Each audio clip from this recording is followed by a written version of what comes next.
Hey guys, praise the Lord. आपका स्वागत है एक नए वीडियो में। आज मैं आपके लिए लेकर आई हूँ एक 1 ईयर बाइबल रीडिंग कैलेंडर। अगर आप अपनी बाइबल को रोज़ नहीं पढ़ पाते हैं और आप कभी भी अपनी बाइबल कंप्लीट नहीं कर पाए हैं तो ये वीडियो आपके लिए है। इसमें ओल्ड टेस्टमेंट और न्यू टेस्टमेंट के सभी चैप्टर्स को इस तरह से लिया गया है कि आप 1 ईयर में अपनी पूरी बाइबल कंप्लीट कर पाएंगे। ये ऑडियो फॉर्मेट है। इसके साथ आप अपनी बाइबल को ओपन करके रीड कर सकते हैं। डे 1 से लेकर डे 365 तक के सभी चैप्टर्स मैं आपके लिए लेकर आई हूँ। डे 365 पर आप अपनी पूरी बाइबल कंप्लीट कर पाएंगे, इसलिए आप इसके द्वारा आशीषित हों। और अगर आपको ये वीडियो पसंद आती है तो आप अपने फैमिली और फ्रेंड्स से शेयर करें, और अगर आप चाहें तो आप सब्सक्राइब, लाइक और कमेंट भी कर सकते हैं। So praise the Lord. शालोम to everyone. Day 42, chapter number 13, कुष्ठ रोग से संबंधित नियम। फिर यहोवा ने मूसा और हारून से कहा, जब किसी मनुष्य के शरीर के चर्म में सूजन या पपड़ी या दाग हो और इससे इसके चर्म में कोढ़ की व्याधि सा कुछ दिखाई पड़े, तो उसे हारून याजक के पास या उसके पुत्र जो याजक हैं उनमें से किसी के पास ले जाएं। जब याजक उसके चर्म की व्याधि को देखे और यदि उस व्याधि के स्थान के रोएं उजले हो गए हों और व्याधि चर्म से गहरी दिखाई पड़े, तो वह जान ले कि कोढ़ की व्याधि है, और याजक उस मनुष्य को देखकर उसको अशुद्ध ठहराए। पर यदि वह दाग उसके चर्म में उजला तो हो, परंतु चर्म से गहरा ना देख पड़े और ना वहाँ के रोएं उजले हो गए हों, तो याजक उसको 7 दिन तक बंद कर रखे और 7वें दिन याजक उसको देखे, और यदि वह व्याधि जैसी की तैसी बनी रहे और उसके चर्म में ना फैली हो, तो याजक उसको और भी 7 दिन तक बंद कर रखे, और 7वें दिन याजक उसको फिर देखे, और यदि देख पड़े कि व्याधि की चमक कम है और व्याधि चर्म पर फैली ना हो, तो याजक उसको शुद्ध ठहराए, क्योंकि उसके तो चर्म में पपड़ी है, और वह अपने वस्त्र धोकर शुद्ध हो जाए। पर यदि याजक की उस जांच के पश्चात जिसमें वह शुद्ध ठहराया गया था वह पपड़ी उसके चर्म पर बहुत फैल जाए, तो वह फिर याजक को दिखाया जाए। और यदि याजक को देख पड़े कि पपड़ी चर्म में फैल गई है, तो वह उसको अशुद्ध ठहराए, क्योंकि वह कोढ़ ही है।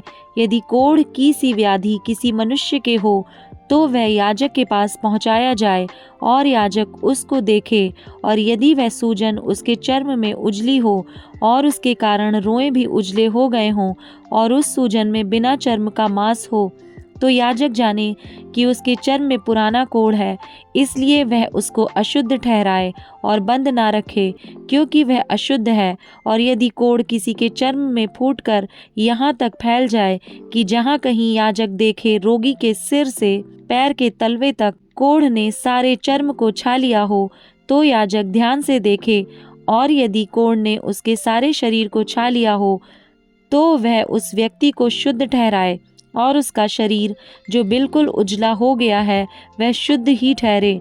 पर जब उसमें चर्महीन मांस देख पड़े, तब वह अशुद्ध ठहरे, और याजक चर्महीन मांस को देखकर उसको अशुद्ध ठहराए, क्योंकि वैसा चर्महीन मांस अशुद्ध ही होता है, वह कोढ़ है।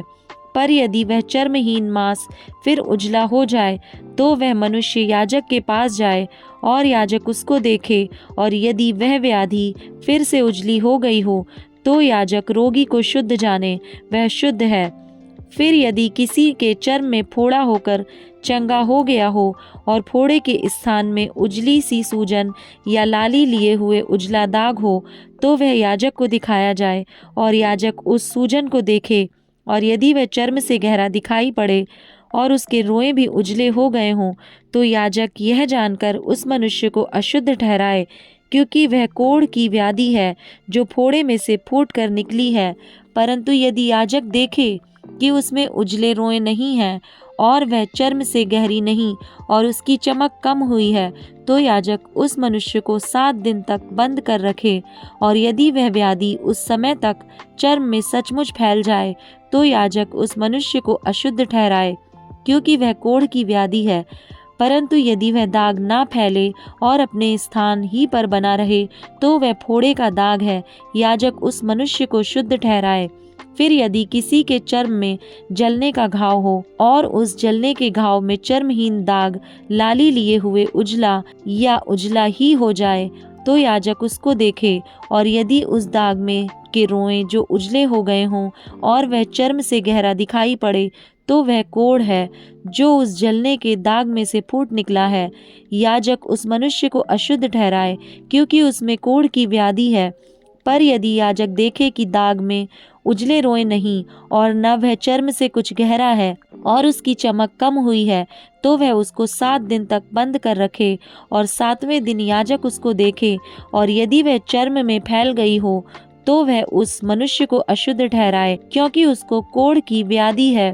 परंतु यदि वह दाग चर्म में नहीं फैला और अपने स्थान ही पर जहाँ का तहाँ बना हो और उसकी चमक कम हुई हो, तो वह जल जाने के कारण सूजा हुआ है।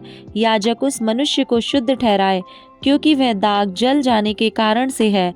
फिर यदि किसी पुरुष या स्त्री के सिर पर या पुरुष की दाढ़ी में व्याधि हो, तो याजक व्याधि को देखे, और यदि वह चर्म से गहरी देख पड़े और उसमें भूरे भूरे पतले बाल हों, तो याजक उस मनुष्य को अशुद्ध ठहराए।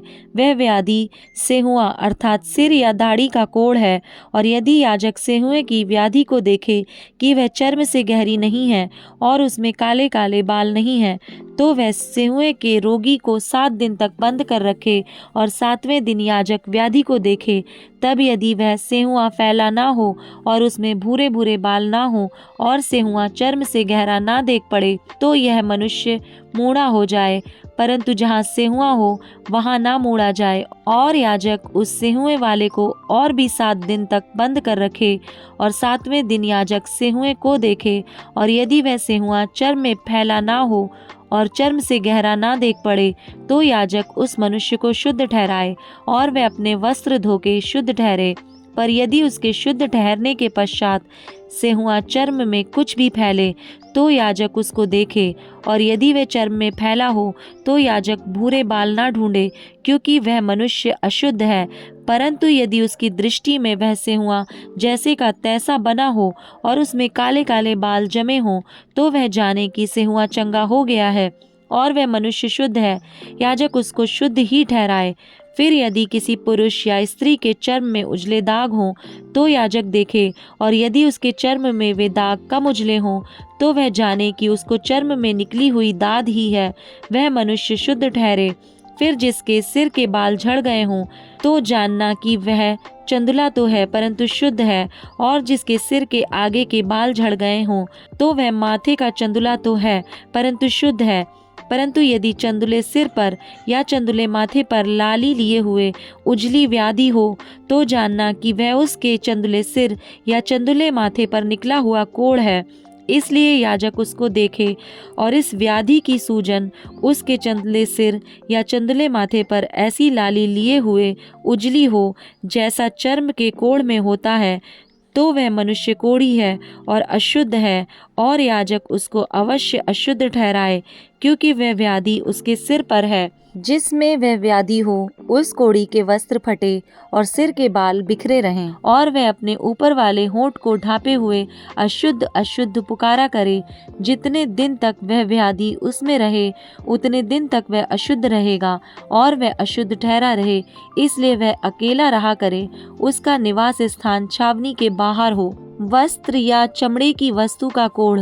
फिर जिस वस्त्र में कोढ़ की व्याधि हो, चाहे वह वस्त्र ऊन का हो चाहे सनी का, वह व्याधि चाहे उस सनी या ऊन के वस्त्र के ताने में हो चाहे बाने में, या वह व्याधि चमड़े में या चमड़े की बनी हुई किसी वस्तु में हो, यदि वह व्याधि किसी वस्त्र के चाहे ताने में चाहे बाने में या चमड़े में या चमड़े की किसी वस्तु में हरी हो या लाल सी हो, तो जानना कि वह कोढ़ की व्याधि है, और वह याजक को दिखाई जाए, और याजक व्याधि को देखे और व्याधि वाली वस्तु को 7 दिन के लिए बंद करे, और 7वें दिन वह उस व्याधि को देखे, और यदि वह वस्त्र के चाहे ताने में चाहे बाने में या चमड़े में या चमड़े की बनी हुई किसी वस्तु में फैल गई हो, तो जानना कि व्याधि गलित कोढ़ है। इसलिए वह वस्तु चाहे कैसे ही काम में क्यों न आती हो, तो भी अशुद्ध ठहरेगी। वह उस वस्त्र को जिसके ताने या बाने में वह व्याधि हो चाहे वह ऊन का हो, चाहे सनी का या चमड़े की वस्तु का हो, उसको जला दे। वह व्याधि गलित कोढ़ की है, वह वस्तु आग में जलाई जाए। यदि याजक देखे कि वह व्याधि उस वस्त्र के ताने या बाने में या चमड़े की उस वस्तु में नहीं फैली, तो जिस वस्तु में व्याधि हो उसके धोने की आज्ञा दे। तब उसे और भी 7 दिन तक बंद कर रखे, और उसके धोने के बाद याजक उसको देखे, और यदि व्याधि का ना तो रंग बदला हो और न व्याधि फैली हो, तो जानना कि वह अशुद्ध है, उसे आग में जलाना, क्योंकि चाहे वह व्याधि भीतर चाहे ऊपर हो, तो भी वह खा जाने वाली व्याधि है। पर यदि याजक देखे कि उसके धोने के पश्चात व्याधि की चमक कम हो गई, तो वह उसको वस्त्र के चाहे ताने चाहे बाने में से या चमड़े में से फाड़ के निकाले। और यदि वह व्याधि तब भी उस वस्त्र के ताने या बाने में या चमड़े की उस वस्तु में दिखाई पड़े, तो जानना कि वह फूट के निकली हुई व्याधि है, और जिसमें वह व्याधि हो उसे आग में जलाना। यदि उस वस्त्र से जिसके ताने या बाने में व्याधि हो या चमड़े की जो वस्तु हो, उससे जब धोई जाए और व्याधि जाती रहे, तो वह दूसरी बार धुलकर शुद्ध ठहरे।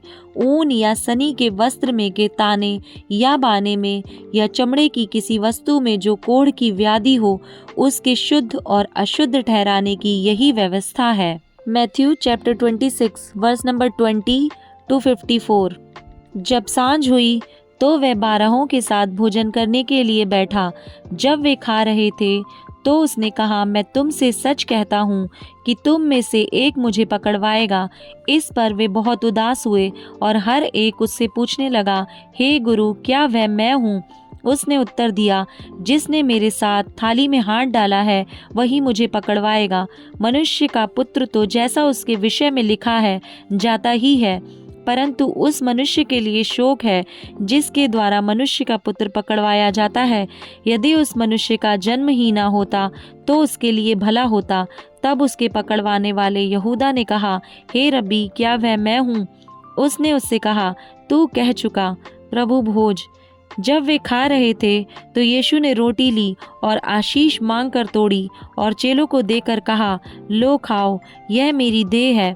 फिर उसने कटोरा लेकर धन्यवाद किया और उन्हें देकर कहा, तुम सब इसमें से पियो, क्योंकि यह वाचा का मेरा वह लहू है जो बहुतों के लिए पापों की क्षमा के निमित्त बहाया जाता है। मैं तुमसे कहता हूँ कि दाख का यह रस उस दिन तक कभी ना पीऊंगा जब तक तुम्हारे साथ अपने पिता के राज्य में नया ना पीऊं। फिर वे भजन गाकर जैतून पहाड़ पर गए। पतरस के इनकार की भविष्यवाणी। तब यीशु ने उनसे कहा, तुम सब आज ही रात को मेरे विषय में ठोकर खाओगे, क्योंकि लिखा है, मैं चरवाहे को मारूंगा और झुंड की भेड़ें तितर बितर हो जाएंगी। परंतु मैं अपने जी उठने के बाद तुमसे पहले गलील को जाऊंगा। इस पर पतरस ने उससे कहा, यदि सब तेरे विषय में ठोकर खाएं तो खाएं, परंतु मैं कभी भी ठोकर ना खाऊंगा।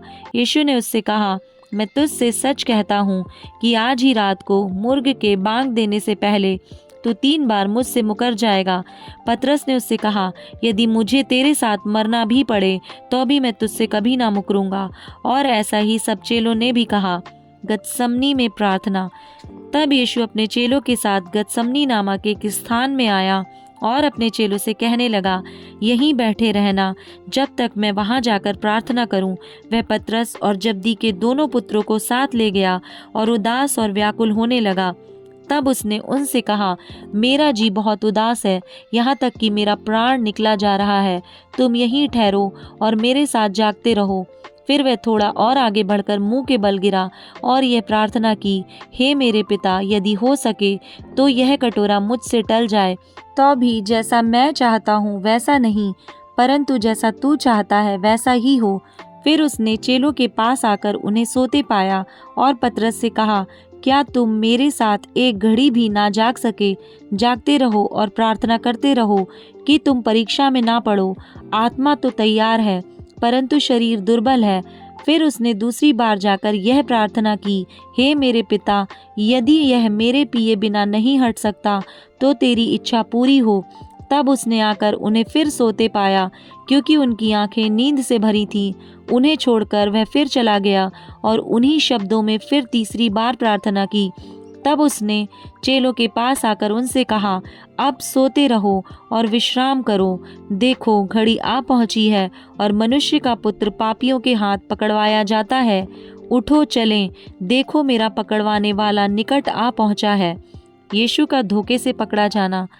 वह यह कह ही रहा था कि यहूदा, जो 12 में से एक था, आया और उसके साथ प्रधान याजकों और लोगों के पुरनियों की ओर से बड़ी भीड़ तलवारें और लाठियां लिए हुए आई।